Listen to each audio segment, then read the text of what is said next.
Hi dear friends, എല്ലാവർക്കും റമോസ് ഫെഡിലേക്ക് സ്വാഗതം. ഇന്ന് ഞാനൊരു കുക്കിംഗ് വീഡിയോയുമായിട്ടാണ് വന്നിരിക്കുന്നത്. ഇന്ന് ഞാനൊരു ഫിഷ് കറിയാണ് വെക്കുന്നത്. അതിന് വേണ്ടിയിട്ട് ഞാനിവിടെ 1 കിലോ ഫിഷ് എടുത്തിട്ടുണ്ട്. അതാണെങ്കിൽ പകുതി ഞാൻ എടുത്ത് മാറ്റി വെച്ചിട്ടുണ്ടായിരുന്നു ഫ്രൈ ചെയ്യാനായിട്ട്.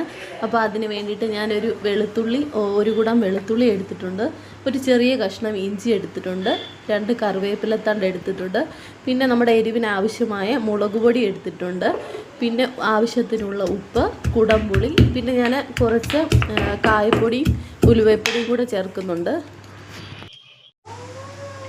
ഇഞ്ചിയും വെളുത്തുള്ളി ഞാനിവിടെ ചെറുതായിട്ടൊന്ന് ചതച്ചാണ് എടുക്കുന്നത്. അപ്പം നല്ല തിക്കായിട്ടുള്ള നല്ല ഗ്രേവിയൊക്കെ കിട്ടും. അപ്പം ഞാൻ ഒരു കുടം വെളുത്തുള്ളിയും ഒരു ചെറിയൊരു കഷ്ണം ഇഞ്ചിയോടാണ് എടുത്തത്. അത് നന്നായിട്ടൊന്ന് ചതയ്ക്കണം. അതിനുശേഷം ഞാൻ ചട്ടി എടുത്ത് വെച്ചു. അതിലേക്ക് നമ്മുടെ വെളിച്ചെണ്ണ ഒഴിക്കുവാണ്. വെളിച്ചെണ്ണ ഒന്ന് ചൂടായി വരുമ്പോഴത്തേന് നമുക്ക് കടുക് ഇട്ട് കൊടുക്കാം.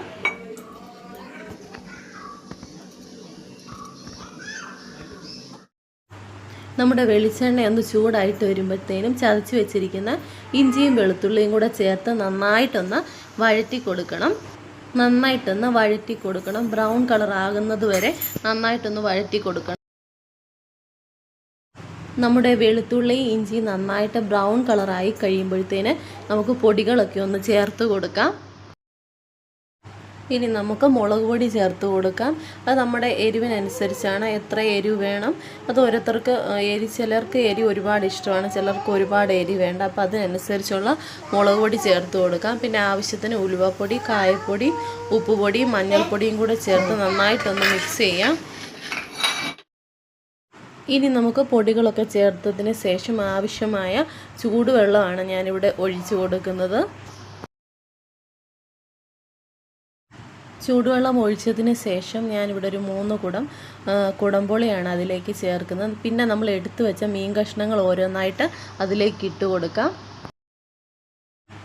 മീൻ കഷ്ണങ്ങൾ ഓരോന്നായിട്ട് ഞാൻ ഇവിടെ ഇട്ട് കൊടുത്തിട്ടുണ്ട്. അതിന് ശേഷം നമുക്ക് നന്നായിട്ടൊന്ന് ചുറ്റിച്ച് കൊടുക്കണം. ഗ്രേവിയൊക്കെ ആ പീസിലേക്കൊന്ന് നന്നായിട്ട് പിടിക്കാൻ വേണ്ടിയിട്ട് ഒന്ന് ചുറ്റിച്ച് കൊടുക്കണം. മീൻ കഷ്ണങ്ങളെല്ലാം ഇട്ടതിന് ശേഷം നമുക്ക് ഇനി ഒരു അടപ്പ് വെച്ച് അടയ്ക്കാം. ഇനി നമ്മുടെ മീൻ വേകാനായിട്ട് നമുക്ക് വെക്കാം. നല്ല ടേസ്റ്റി ആയിട്ടുള്ള മീൻ കറിയാണ്. അപ്പോൾ 3 തണ്ട് കറിവേപ്പിലയും കൂടെ ഞാൻ അതിൻ്റെ കൂട്ടത്തിൽ വെച്ചിട്ടുണ്ട്. അപ്പോൾ എല്ലാവരും ഈ ഫിഷ് കറി ഒന്ന് വീട്ടിൽ ട്രൈ ചെയ്ത് നോക്കുക. ഇഷ്ടപ്പെട്ടെങ്കിൽ ലൈക്ക് ചെയ്യാനും ഷെയർ ചെയ്യാനും കമൻറ്റ്സ് അറിയിക്കാനും മറക്കരുത്. അപ്പോൾ മറ്റൊരു മനോഹരമായ വീഡിയോയുമായി വീണ്ടും കാണാം. അതുവരേക്കും എല്ലാവർക്കും ബൈ ബൈ. അങ്ങനെ ഫൈനലി അങ്ങനെ ടേസ്റ്റി ആയിട്ടുള്ളൊരു ഫിഷ് കറി ഇവിടെ റെഡി ആയിട്ടുണ്ട്. ഇത് നമുക്ക് ചോറിൻ്റെ കൂടെയും അതുപോലെ കപ്പയുടെ കൂടെയും ചപ്പാത്തിയുടെ കൂടെ ഒക്കെ കഴിക്കാവുന്നതാണ്. അപ്പോൾ എല്ലാവരും ഇത് ട്രൈ ചെയ്ത് നോക്കുക, കമൻറ്റ്സ് അറിയിക്കുക. Okay, bye bye.